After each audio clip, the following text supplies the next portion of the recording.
Perilaku itu punya satu prasyarat bahwa perilaku itu ada sebab, ada akibat. Pertanyaan saya, apakah orang yang masuk kerja itu sejak awal begitu? Belum tentu, Pak. Biasanya berproses. Dia misalnya contoh, mungkin perlakuan atasan yang tidak menyenangkan, dia mulai belajar, oh kok gini perlakuannya ya. Ketemu orang teman-teman di tempat kerja, nah akhirnya perilaku yang awalnya bagus, bisa jadi di satu titik dia menjadi tipe orang yang tadi ya, bermasalah, nggak mampu dan sebagainya, gitu ya. Jadi artinya semua itu diukur lewat satu proses. Nah makanya nanti kita belajar satu teknik yang namanya coaching ya.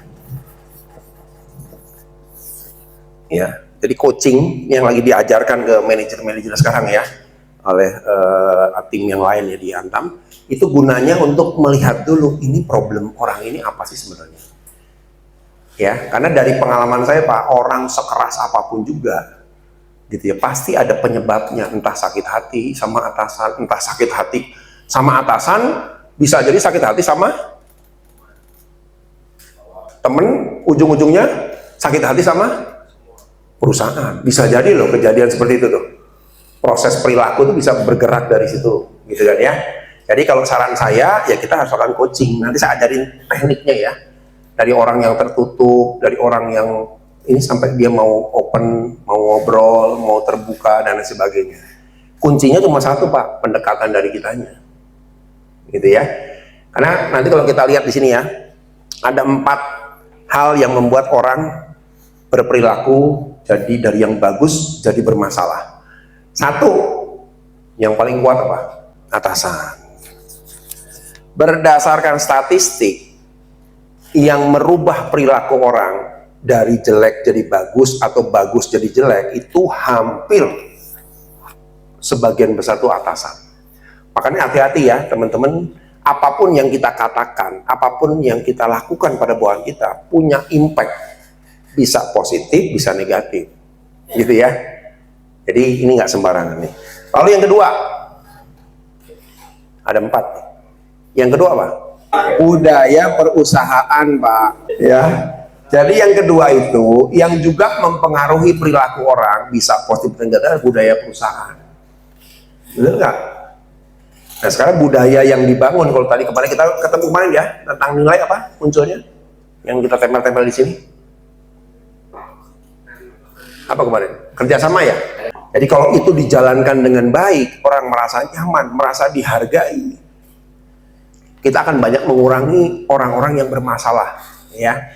Jadi teman-teman ini mungkin bukan gara-gara teman-teman ya, kalau kita punya tim yang sekarang kan mereka juga ikut dengan atasan sebelumnya, sebelum kita, yang mungkin barangkali dia berproses panjang tuh sampai akhirnya dapatlah jadi bawahan kita.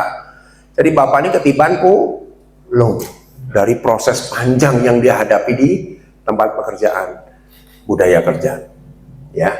Kenapa akhlak berulang-ulang juga harus menjadi dasar kita.